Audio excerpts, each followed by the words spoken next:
Proč? Protože jezdíš hrozně. Ty se musí vyzkoušet. No, tak si to zkoušíte beze mě. Tak co, Maroš? Už to zní líp? No, jazdí dobré.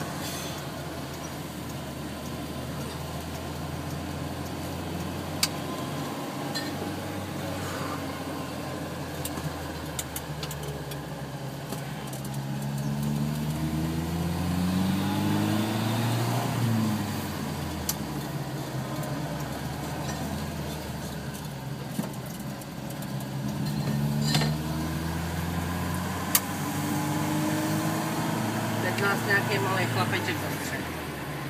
No, si to je- můžu. Já jsem kurva a ty neumírej. Tady jsou ty.